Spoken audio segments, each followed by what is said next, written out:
আকাশ আর জমিনের একমাত্র মালিক কে? লিল্লাহি মা ফিস সামাওয়াতি ওয়া মা ফিল আরদ। আকাশ আর জমিনের একচ্ছত্র মালিক আমার আল্লাহ। নাকি এর মধ্যে ডোনাল্ড ট্রাম্পের ভাগ আছে? পুতিনের, ভারতের দাদার?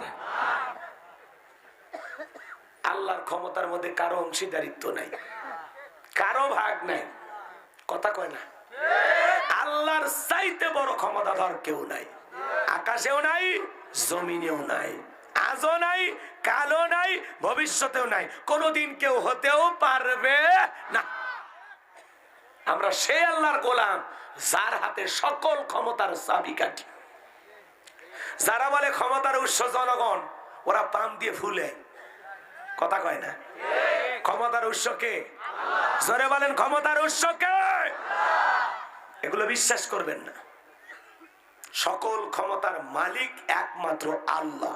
আল্লাহর চাইতে বড় ক্ষমতাধর কেউ নাই। কথা বলেন ঠিক না? এইজন্য আল্লাহ রাব্বুল আলামিন বলেন, তাবারাকাল্লাযী বিয়াদিহিল মুলকু ওয়া হুয়া আলা কুল্লি শাইইন কাদির।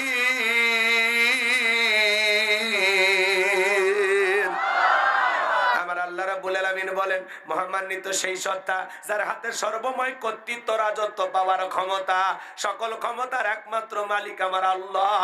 আর তিনি হলেন সর্বশক্তিমান। আল্লাহু আকবার বলেন। তিনি হলেন সব বিষয়ের উপরে ক্ষমতাবান। আল্লাহু আকবার বলেন। এ বাজান গো আমার, অনেকে প্রশ্ন করতে পারেন, হুজুর সকল ক্ষমতার মালিক আল্লাহ, দুনিয়াতে যারা ক্ষমতার চেয়ারে বসে এরা কি? এরা হলো ভাড়াটিয়া। এরা হলো কি?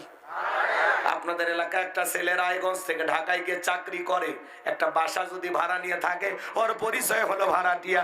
5 বছর 10 বছর চাকরি করুক, চাকরির সুবাদে যেই বাসাতে থাকে, ওর পরিচয় হলো ভাড়াটিয়া। এই পৃথিবীর জমিনে আল্লাহ কাউকে 5 বছর, কাউকে 10 বছর ক্ষমতার চেয়ারটা ভাড়া দেয়। আসল ক্ষমতার মালিক আমার আল্লাহ। তাহলে ক্ষমতা দেওয়ার মালিক কে? আমার আল্লাহ রাব্বুল আলামিন বলেন, কুলিল্লাহুম্মা মালিকাল মুলকি তুতিল মুলকা মান তাশাউ ওয়া তানজিউল মুলকা মিম্মান তাশা ওয়া তুইজ্জু মান তাশাউ ওয়া তুযিল্লু মান তাশা বিয়াদিকাল খায়র ইন্নাকা আলা কুল্লি শাইইন قدير।